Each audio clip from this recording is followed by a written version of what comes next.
En la interrupción, hermanitos. Y decíamos, referente al versículo 11 y 12, y hacía Dios milagros extraordinarios por medio de Pablo, de tal manera que aún se llevaban a los enfermos los paños o delantales de su cuerpo, y las enfermedades se iban de ellos, y los espíritus malos salían. Miren, hermano, el poder de la llenura de Pablo, ¿no es cierto? Entonces, ¿qué ponemos aquí como respuesta en el inciso B? Hacía milagros extraordinarios por mano de Pablo, y sanaban enfermos y sacaban espíritus malignos. Correcto, hermanos. Y vamos al punto 3. Dice, ¿cómo ilustra el dibujo de un glorioso amanecer este aspecto del ministerio de Pablo en Éfeso?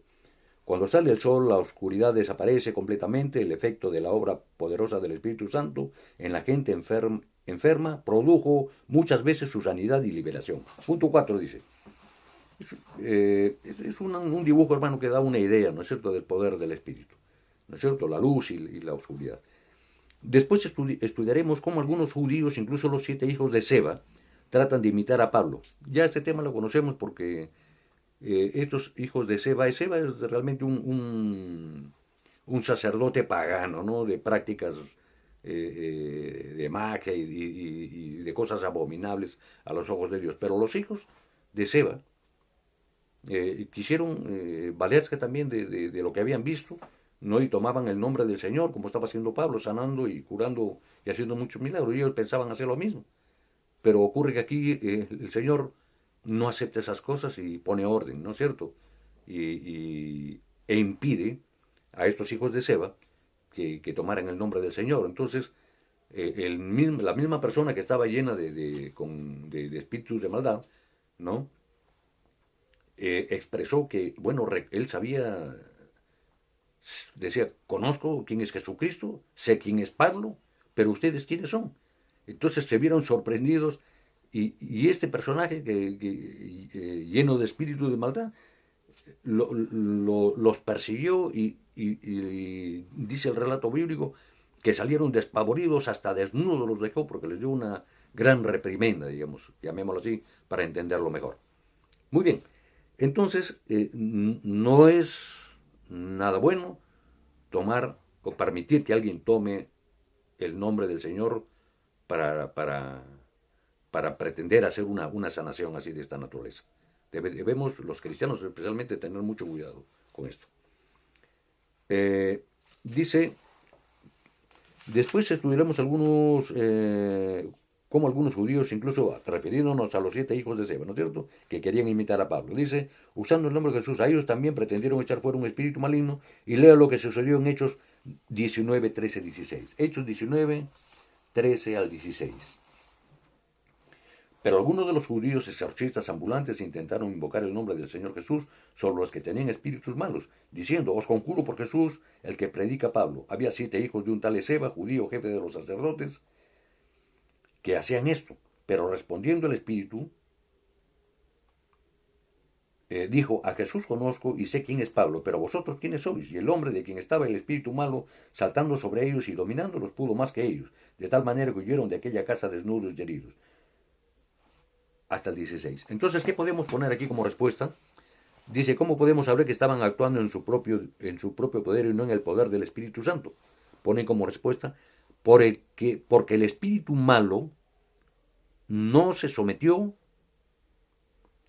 no obedeció, punto y coma, los atacó y tuvieron que huir. Punto seguido. Ellos no tenían el poder de Dios en su ministerio. Ellos no tenían el poder de Dios en su ministerio. Muy bien. Y continuamos con el desarrollo de esta lección C. En el punto 5 dice, como se dará cuenta en el Espíritu Santo, es el Espíritu Santo quien otorga poder a los cristianos para que hagan la obra de Dios. Ahí hay unos dibujos, hermanos, ahí que nos dan una ilustración del tema que estamos tratando. Pero las preguntas son las siguientes. El nombre de Jesús puede ser usado por cualquiera, sea cristiano o no, pero solo una de estas dos personas puede hacer la obra de Dios. Piense cuál sería. En el inciso A, entonces, ¿cómo ilustra estos dibujos la diferencia entre Pablo y los hijos de Seba? Y en el inciso B, aunque la persona A dice que es cristiano, ¿por qué es falso según Romanos 8, 9, 10 y Juan 3, 5? Bueno, Vamos a obviar la lectura bíblica por razones de tiempo, pero vamos a desarrollar lo siguiente. Ponen ustedes en esos reglones de respuesta. Punto A, inciso A. De acuerdo a la lectura de Romanos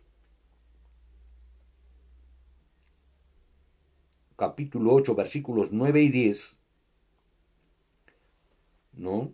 Ponen como respuesta para el inciso A, porque quien no tiene el Espíritu Santo de Cristo no es de él,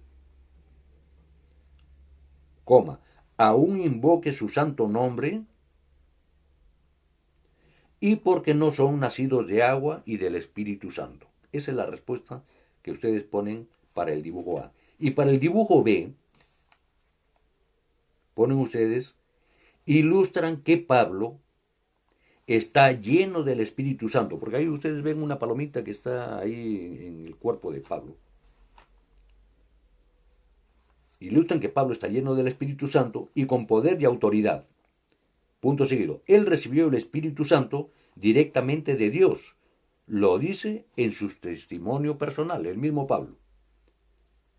Para aclarar mejor este concepto, hermano, ¿qué dice Romanos 8, 9, 10? Dice, y si alguno no tiene el Espíritu de Cristo, no es de él. El Espíritu vive a causa de la justicia. El Espíritu vive a causa de la justicia.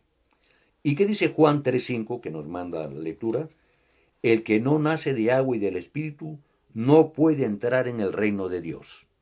Con estos dos versículos, hermano, aclaramos todo el panorama. Y nos vamos a la pregunta 6. 6a dice, Jesús dijo que uno de los ministerios del Espíritu Santo, Jesús lo llamó el Consolador, es convencernos de nuestro pecado secreto. Según Juan 16, versículos 7 y 8.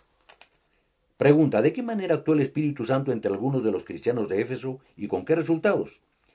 Vamos a la lectura, dice, de Hechos 19, 18, 19. Hechos 19, 18, 19. Dice, y muchos de los que habían creído venían, confesando y dando cuenta de sus hechos. Asimismo, muchos de los que habían practicado la magia trajeron los libros y los quemaron delante de todos. Y hecha la cuenta de su precio, hallaron que era 50,000 piezas de plata. O sea que debe de ser una montaña de libros, hermanos, de las malas prácticas, de magia, etc. Entonces, la respuesta que vamos a notar aquí, hermanos, es la siguiente. Él le reveló que es pecado participar en prácticas ocultistas. Punto seguido. Como resultado, quemaron en público todos sus libros de magia, que para ellos era de gran valor. Muy bien. Ahora la pregunta B dice, ¿qué lecciones debe proporcionarnos hoy en día? Ustedes anotan como respuesta que debemos estar dispuestos a pagar cualquier precio para dejar que el Espíritu Santo nos libere de tendencias secretas a participar en prácticas de ocultismo, como espiritismo, horóscopos, adivinación, etcétera, etcétera. En el punto B dice, la enseñanza de Pablo sobre el Espíritu Santo en Efesios. Ahora conozcamos lo que Pablo enseña acerca del Espíritu Santo en su carta a los Efesios. La pregunta es la siguiente, ¿cuál de los dos aspectos relativos al Espíritu Santo que Pablo menciona en Efesios capítulo 1, 13, 14? El tema es, la presencia y el poder del Espíritu Santo no eran algo pasajero, sino una experiencia que iba siempre en aumento durante todo el resto de su vida. Eso era lo que estaba en la mente, en el conocimiento de Pablo. A ver, vamos a ver qué dice Efesios 1, 13, 14. Efesios 1, 13, 14. Dice, en él también vosotros, habiendo oído la palabra de verdad del Evangelio de vuestra salvación, y habiendo creído en él, fuisteis sellados con el Espíritu Santo de la promesa. Versículo 14, que es las arras de nuestra herencia hasta la redención de la posesión adquirida, para la alabanza de su gloria. Esto en el contexto del pasaje bíblico Bendiciones espirituales en Cristo, de la carta a los Efesios. Entonces, ¿qué ponemos como respuesta, hermanos? Aquí en el inciso A. En él fuiste sellado con el Espíritu Santo de la promesa. Repito, en él fuiste sellado con el Espíritu Santo de la promesa. Y en el inciso B, es el arras de nuestra herencia. El arras, hermano, ¿qué es el arras? El arras es un anticipo, es una cuenta, es un adelanto, una operación práctica. Cuando uno compra un inmueble, una casa o algún artículo de valor, el trato, el acuerdo entre vendedor y comprador es que, bueno, para dar la buena fe, el comprador da una parte en adelanto, ¿no es cierto?, a cuenta de lo que es el costo total, digamos, de lo pactado. Ese anticipo se llama el arras. Y ya nosotros, para el arras espiritualmente, tomando como analogía este comentario, ya hemos recibido, el arras viene a ser la llenura o el Espíritu Santo que mora en nosotros. Ya tenemos la parte, el arras que habla Pablo aquí, el anticipo para nuestra herencia en la tierra prometida, ya no a la tierra de Jacob, a la tierra de Abraham. Nosotros estamos hablando ahora del cumplimiento final de la promesa, es la Jerusalén celestial, hermanos.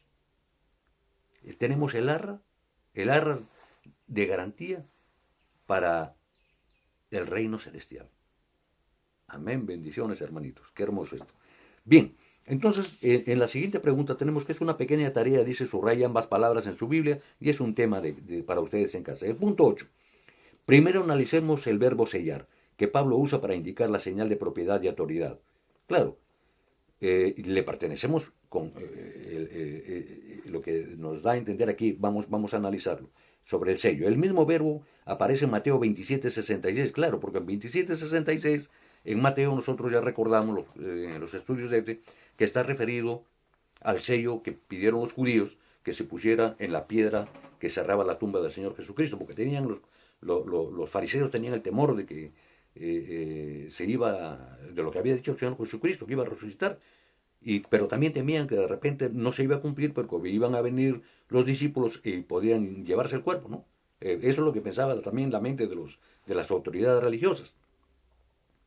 Pidieron a Pilatos que pusiera un sello. El sello pues era un símbolo romano, era el símbolo de la autoridad romana y que era inamovible, nadie podía atreverse ni a tocar el sello, nadie podía mover esa piedra, bajo pena de muerte. Tenía un significado muy de peso. Pero eso es en el aspecto, digamos, en el conocimiento, digamos, del sello romano. Pero el sello espiritual, el sello del Espíritu Santo es una cosa totalmente diferente. Hemos sido nosotros apartados, ya no nos pertenecemos nosotros mismos. Nosotros pertenecemos a Dios. Porque Dios, con la sangre preciosa de su Hijo amado, pagó nuestra redención, hermanos. Hay que entenderlo así. Somos sellados por el Espíritu Santo. Entonces aquí dice, ¿cuál es el sustantivo que corresponde a esta señal y del cual se deriva este verbo? La respuesta es el sello, el sello. Muy bien, punto 9. Observe el dibujo. Bueno, es una pequeña ilustración que acabamos de comentar y nos vamos a la pregunta. Dice, ¿qué opina entonces sobre lo que Pablo trató de enseñarnos al decir que el Espíritu Santo nos sella? Damos como respuesta, el Espíritu Santo nos da señal de propiedad y autoridad. Nos libra de toda adversidad y es absolutamente seguro, Punto seguido. Así el Señor, con mayúscula, nos asegura para sí, para Él. Esa es la respuesta correcta.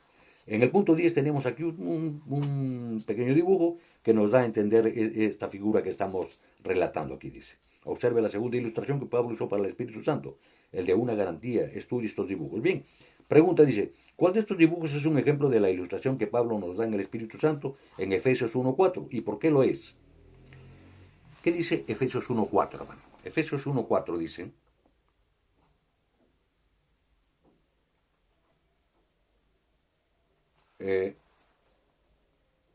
según nos escogió en Él antes de la fundación del mundo, para que fuésemos santos y sin mancha delante de Él, separados para Él.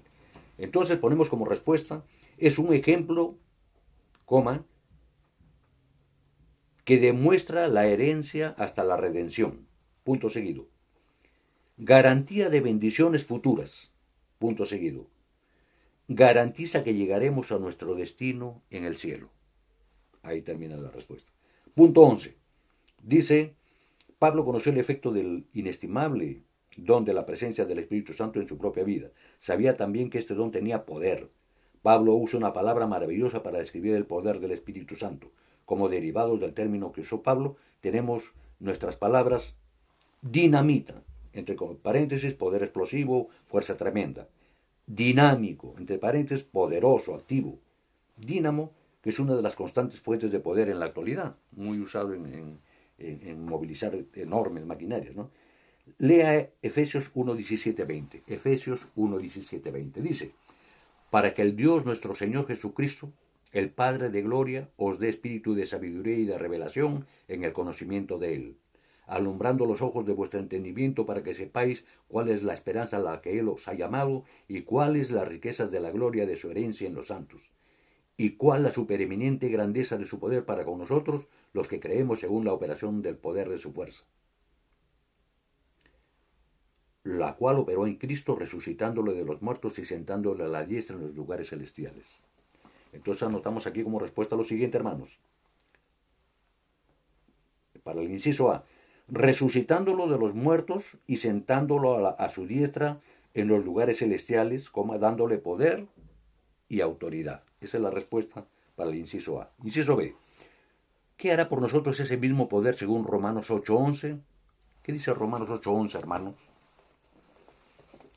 Dice, y si el espíritu de aquel que levantó de los muertos a Jesús mora en vosotros, el que levantó de los muertos a Cristo Jesús vivificará también vuestros cuerpos mortales por su espíritu que mora en vosotros. Ahí está, hermano. Entonces la respuesta, aquí, tenemos que el espíritu de aquel que levantó de los muertos a Jesús, está en vosotros, punto y coma, el que nos resucitará. Y en el dibujo B, que tiene la ilustración ahí, un creyente resucitado en Cristo. O sea, estamos refiriéndonos a estos ejemplos. Lo que acabamos de dar respuesta es para el inciso A. Y un creyente resucitado en Cristo es lo que es el dibujo B. Punto 12. En Efesios 1, 13, 20, que ya hemos leído, dice la pregunta. Pablo nos entrega 3 ilustraciones gráficas, efectivamente, en diferentes versículos de Efesios. En el punto número 1 ponen ustedes como respuesta, ya por razones de espacio y tiempo, hermanos, vamos a simplificar. En el punto número 1 ponen ustedes, inciso 1, fuiste sellados con el Espíritu Santo. La cita bíblica, Efesios 1:13. Punto 2, en las arras de nuestra herencia. Cita bíblica, Efesios 1:14. Y en el punto 3 ponen ustedes poder dinámico, entre paréntesis, la resurrección. Cita bíblica, Efesios 1:17 al 19. Aquí dice el punto 13, para Pablo el Espíritu Santo no solo era el sello de Dios y su garantía o arras, sino que también traía el poder dinámico de Cristo a la vida misma del creyente. Para concluir, debemos notar que Pablo, por el poder del Espíritu Santo, Pablo veía el poder del Espíritu Santo como algo mucho más que solo el poder de hacer milagros o aún de resucitar a los cristianos en el último día. Leamos Efesios 3:16. ¿Qué dice Efesios 3:16, hermanos? Efesios 3:16 nos dice lo siguiente: para que os dé, conforme a las riquezas de su gloria, el ser fortalecidos con poder en el hombre interior por su espíritu. Miren, esa fortaleza, ese poder que descubrimos aquí en la palabra del Señor, de la que estamos imbuidos, hermanos, por el poder del Espíritu Santo. De esa lectura dice, ¿qué clase de poder piensa encontrar? Y vamos a describir aquí directo la respuesta. De Efesios 3, 16, 19, ponen ustedes al inicio en ese espacio. Efesios 3, 16, 19, ponen ahí como respuesta. El Espíritu Santo fortalece al hombre interior con poder, conforme a la riqueza de la gloria de Dios Padre. Punto seguido. Para que arraigados y cimentados en amor de nuestro Señor Jesucristo, sepamos comprender la grandeza de nuestro Señor y Salvador, cuyo amor excede a todo conocimiento. Esto es lo referente a Efesios 3, 16, 19. Ahora ponen otro número ahí, otra cita bíblica, Efesios 4, 3. Ponen como respuesta, guardando la unidad del Espíritu en vínculo de paz. Guardando la unidad del Espíritu en vínculo de paz. Y finalmente, en Efesios 5, 18 al 20, ponen ustedes, cuidándonos de embriaguez de vino, más bien hablando entre vosotros con cánticos y alabanzas al Señor en nuestros corazones, como dando gracias a Dios por todo, con acción de gracias para con Dios. Esa es la respuesta para Efesios 5, 18 al 20. Bien, hermanos, hermosa es este tramo del aprendizaje. Revisen bien sus libros, hermanos, lleven el compás de los estudios, sigan revisando, hermano, involúcrense en la lectura de 18, 19, Hechos 18, 19 y la carta que les hemos alcanzado a Efesios, hermano, leámoslas varias veces. Bien, hermanitos, hasta aquí, que Dios los bendiga y ya nos estamos reuniendo el próximo jueves con el favor de Dios. Que Dios los bendiga, hermanitos. Hasta pronto.